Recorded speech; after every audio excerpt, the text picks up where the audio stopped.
Life at 40 was exactly as I had meticulously planned it, a successful career as a department head, a comfortable home, and a shiny car in the driveway. Love and romance? Those were chapters one had skipped, focusing instead on my spreadsheets and meetings. Until one unassuming evening at my friend Lisa's party, where my well-ordered world took an unexpected turn. "Anna, you need to get out more," Lisa had insisted over the phone. "It'll be good for you." I had reluctantly agreed, not really expecting much from the evening. As I arrived at the party, the atmosphere was buzzing with laughter and chatter. I felt out of place, awkwardly holding a glass of wine, scanning the room for a familiar face. That's when I noticed him. He was in the middle of a lively group, but somehow seemed separate from them. There was an ease about him that caught my attention. He walked over to me, a confident yet friendly smile on his face. "Hi, I'm Tom," he said, offering his hand. "I don't think we've met before." "I'm Anna," I replied, shaking his hand. His grip was firm, reassuring. "First time at one of Lisa's infamous parties?" he asked, his eyes twinkling with amusement. "Is it that obvious?" I said, trying to match his light tone. "Just a lucky guess," Tom chuckled. "So, what brings you here tonight? Friend of the host?" "Yes, Lisa and I go way back. But parties aren't really my scene. I'm more the type to curl up with a good book at home," I admitted. A fellow book lover. What do you like to read?" Tom asked, leaning against the wall, completely engaged in our conversation. "Mysteries mostly. There's something about unraveling a puzzle that's relaxing after a day of work," I said, feeling a bit more at ease. "I get that. I'm more into biographies, though. Real-life stories have a certain appeal, don't you think?" Tom said. The conversation flowed effortlessly from there. We discussed everything from our favorite authors to our jobs. I learned he was a graphic designer, passionate about his work, and surprisingly, 5 years younger than me. His sense of humor was a breath of fresh air. As the night wore on, we somehow found ourselves tucked away in a quieter corner of the room, lost in conversation. It was uncanny how natural it felt to talk to him, as if we'd known each other for years rather than hours. When it was time to leave, Tom insisted on walking me to my car. "I hope I get to see you again, Anna," he said earnestly as we stood beside my car. "I think I'd like that," I found myself saying, surprised by my own willingness to step out of my comfort zone. "Good night, Tom." Driving home, my mind replayed our conversation, his laughter, the ease of the evening. It was unsettling yet exhilarating. For the first time in a long while, I felt a spark of something new, something unexpected. After that party, Tom and I started seeing each other more. It wasn't like anything I had experienced before. He was thoughtful in ways that caught me off guard. He'd surprise me with my favorite coffee at work or send me texts just to say he was thinking of me. One evening, he invited me over for dinner. I walked into his apartment to find he had cooked an entire meal. "I hope you're hungry," he said, grinning from ear to ear. "I'm impressed. I didn't know you could cook," I said, taking in the spread on the table. "There's a lot you don't know about me," he replied with a wink. "For instance, I make a mean lasagna." As we ate, he told me stories about his family, his dreams, his fears. It was intimate, real. After dinner, we settled on the couch, a comfortable silence enveloping us. "You know, Anna, I never thought I'd meet someone like you," Tom said, looking into my eyes. "Like me? How so?" I asked, feeling a warmth spread through me. "Someone who's not just about the surface stuff. You see the world differently. It's refreshing," he said, brushing a strand of hair from my face. I didn't know what to say, so I just smiled, feeling a flutter in my stomach. Weeks turned into months, and our relationship deepened. Tom was charming, not just to me but to everyone around him. He even won over my parents when I introduced him. My mom, who was usually hard to please, said, "He's a keeper, that one." But the real turning point came 6 months into our relationship. It was a regular evening. We were walking in the park after dinner. "Anna, I've been thinking," Tom started, sounding serious for once. I don't want to spend another day without you. Marry me. His proposal caught me off guard. Tom, are you serious? We've only been together for 6 months. I know it's fast. But when something feels right, why wait? He argued, his eyes searching mine for an answer. I looked at him, this man who had unexpectedly become my world. Yes, I found myself saying, yes, I'll marry you. Married life started like something out of a storybook. Tom and I were in our own little world, wrapped up in the bliss that comes with being newlyweds. In those first few months, Tom was incredibly attentive. He'd surprise me with little notes hidden around the house, each one making my day a little brighter. One evening, I found a note on the bathroom mirror. Meet me in the backyard, it read. Curious, I made my way outside to find Tom had set up a makeshift projector. Movie night under the stars, he announced proudly. I couldn't help but laugh. You really go all out, don't you? Only the best for my wife, he replied with a wink. As we cuddled under a blanket watching an old classic, I remember thinking I had never been this happy. But it wasn't just the grand gestures. It was the small things too. How he'd make coffee just the way I liked it, or how we'd cook together, dancing around the kitchen to some old tune. One day, as we were making dinner, I playfully splashed him with water. Hey, what was that for? He exclaimed, pretending to be offended. Just keeping you on your toes, I shot back, laughing. He came over, a mock stern look on his face. You're going to pay for that, he said, before breaking into a smile and pulling me into a hug. Life with Tom felt easy, like everything had fallen into place. Even when we disagreed, it was never anything serious. We had this rhythm, this understanding between us that felt natural. But as perfect as everything seemed, there were moments that gave me pause. Like when Tom casually suggested that we should have a joint bank account for convenience. I remember frowning slightly at the idea. Isn't it a bit soon for that? We're doing fine managing our finances separately. He shrugged, a carefree smile on his face. It's just easier this way, isn't it? One less thing to worry about. I hesitated but eventually agreed. After all, we were married now. Sharing a bank account seemed like a logical step in our partnership. The shift was subtle at first. After we merged our bank accounts, I noticed small discrepancies in our finances.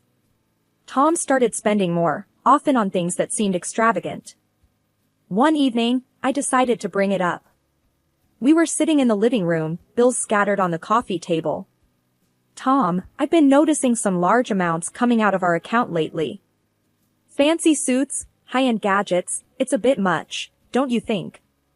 Tom looked up from his phone, seemingly unfazed. Oh, that. Well, I need to look the part, don't I? You can't have your husband looking shabby. I frowned. But we need to be smart about our spending. We have a mortgage and other responsibilities. He waved his hand dismissively. Relax, Anna. We're doing fine. Don't be such a worrywart. That conversation left a sour taste in my mouth.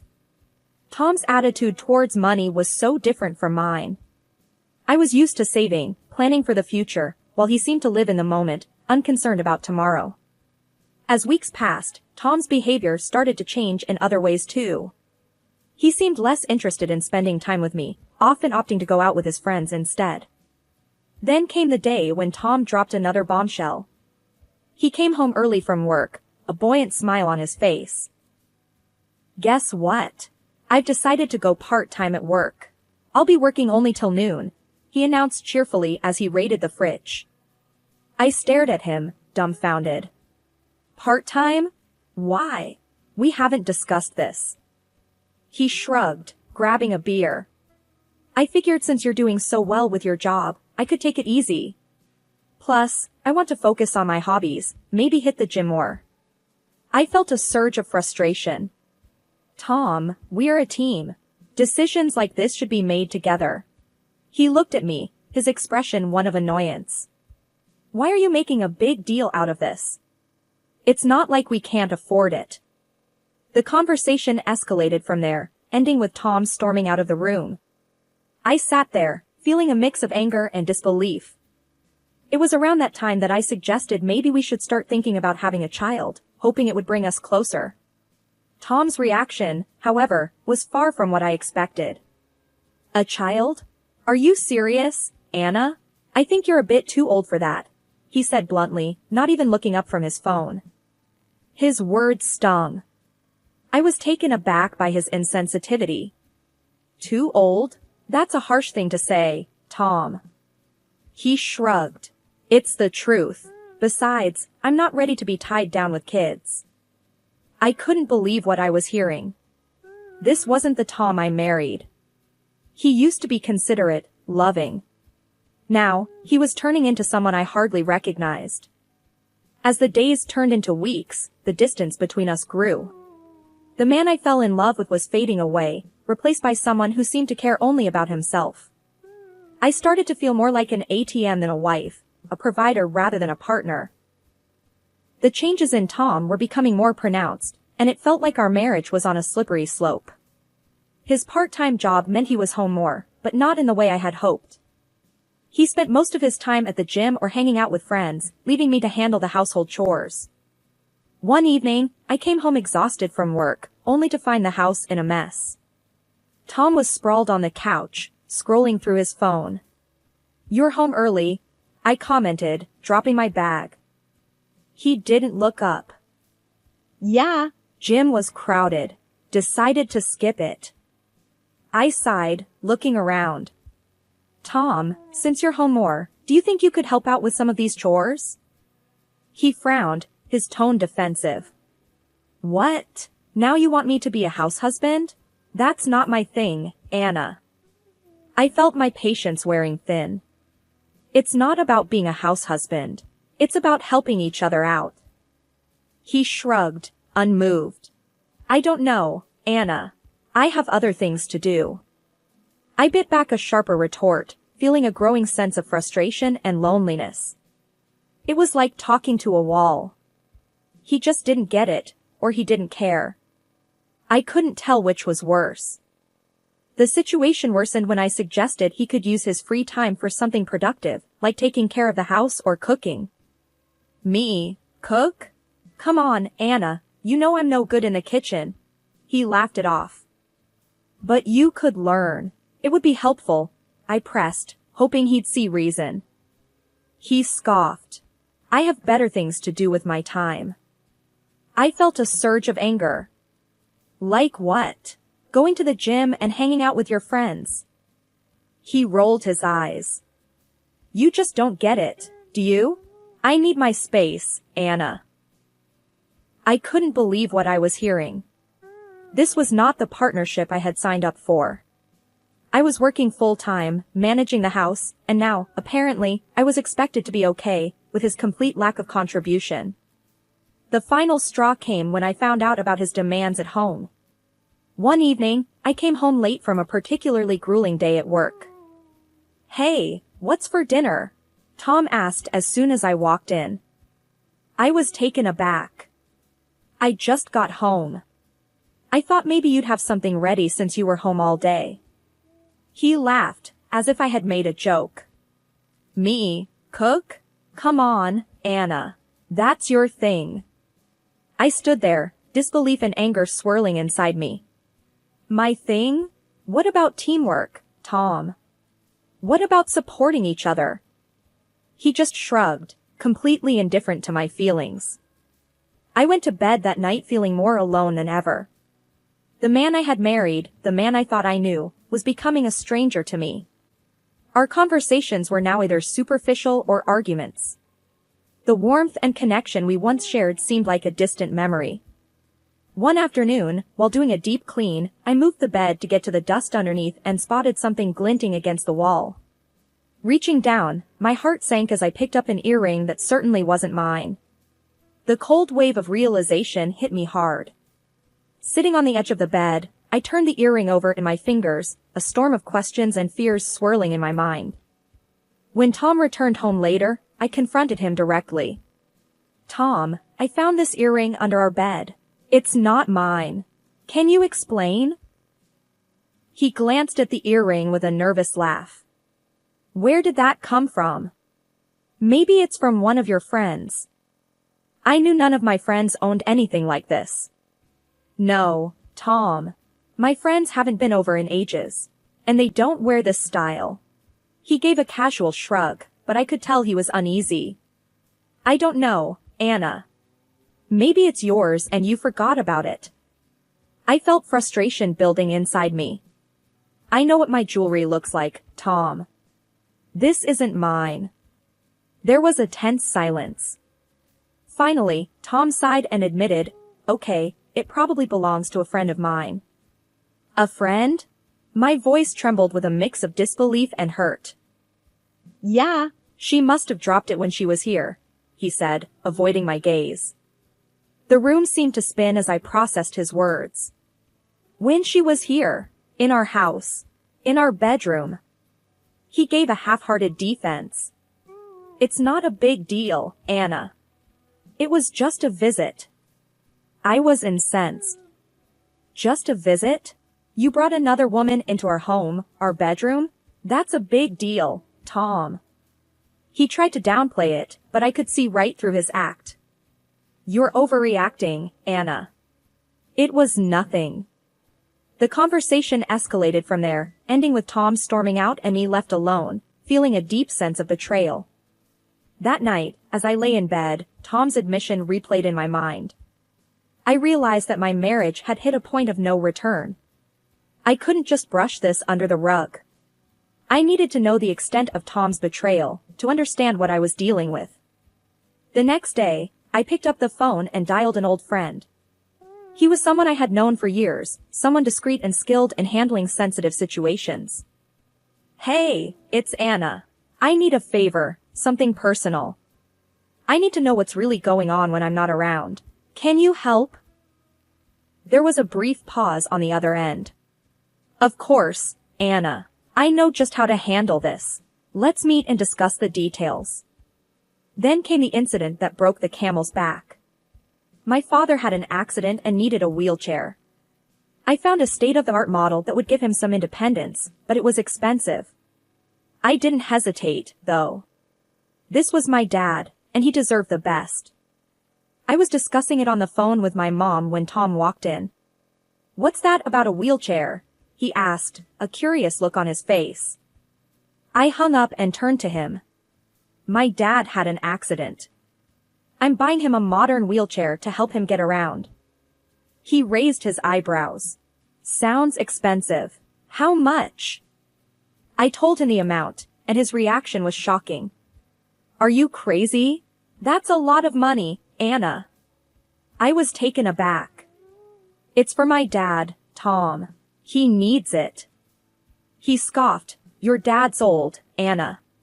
Why waste so much money on a wheelchair? You should be saving that for us, for our future. I felt a surge of anger. It's my money, Tom. And it's for my dad. I'm not going to skimp on something he needs. Tom's face turned red. Your money? What about our money?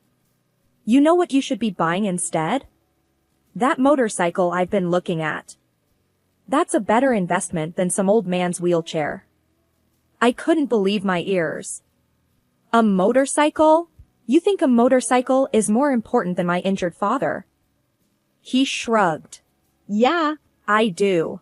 I work hard. I deserve it. I shook my head in disbelief. You barely work, Tom. And even if you did, my father's needs come before your wants. He got in my face, his voice raised. You're being selfish, Anna. All you care about is your family. What about me? What about what I want? I stood my ground. This isn't about you, Tom. This is about my father needing help, and I'm going to give it to him, whether you like it or not. Tom laughed mockingly. You know what, Anna? I married you for your money. You're just an old, ugly woman who I thought would be easy to control. But I see now you're just a fool. If you don't buy me that motorcycle, I'll divorce you. And good luck getting married again at your age. Let's see who'd want you after me. I felt a surge of anger mixed with determination. Reaching into the drawer of the coffee table, I pulled out a folder and slammed it onto the table. These are pictures from a private detective, Tom. They show exactly what you've been up to when I'm not around, I said, my voice steady despite the turmoil inside. His smirk faltered as he flipped through the photos, his face turning pale. The images were undeniable proof of his infidelity, his betrayal laid bare for him to see. And this, I continued, pulling out another set of documents, is our divorce paperwork. I'm done, Tom. I'm done being disrespected, lied to, and used. He looked up from the photos, his earlier bravado gone. Anna, please, we can talk about this. I didn't mean those things I said. But it was too late. I had seen the truth behind the man I married, and there was no going back. I've made my decision, Tom. It's over, I said firmly. As he left the house that day, the folder and divorce papers in his hands, I felt a profound sense of relief mixed with sorrow. It was the end of a painful chapter in my life, but also the beginning of a new, albeit uncertain, journey. The divorce proceedings were nothing short of a roller coaster. Tom, in a desperate attempt to salvage what he could, demanded alimony, citing the stark difference between our salaries. His audacity knew no bounds, and the trial turned into a battleground of accusations and legal maneuvers. I sat in the courtroom, my lawyer by my side, clutching the folder that held all the evidence of Tom's infidelity and betrayal. As his demands for alimony echoed through the room, I felt a mix of disbelief and determination. This was the man I had loved, and now he was trying to exploit me one last time. When it was my turn, I presented everything, the photographs from the private detective, bank statements showing his extravagant spending, and testimonies about his lifestyle. The evidence was overwhelming, painting a clear picture of a man who had taken advantage of my trust and love for his own gain. The judge listened intently, flipping through the evidence, his expression unreadable.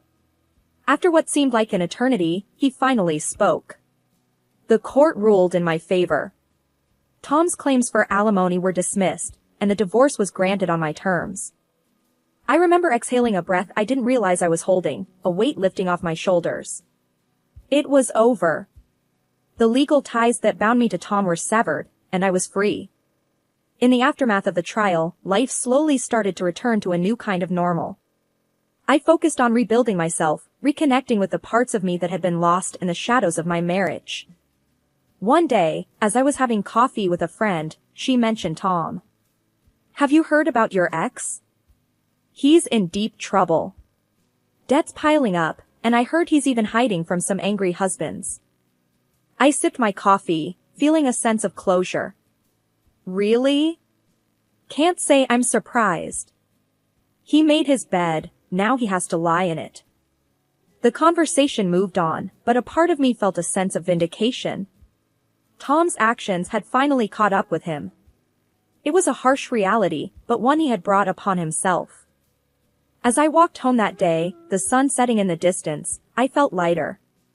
The chapter of my life that was Tom was closed, a bittersweet ending to a story that had started with so much promise.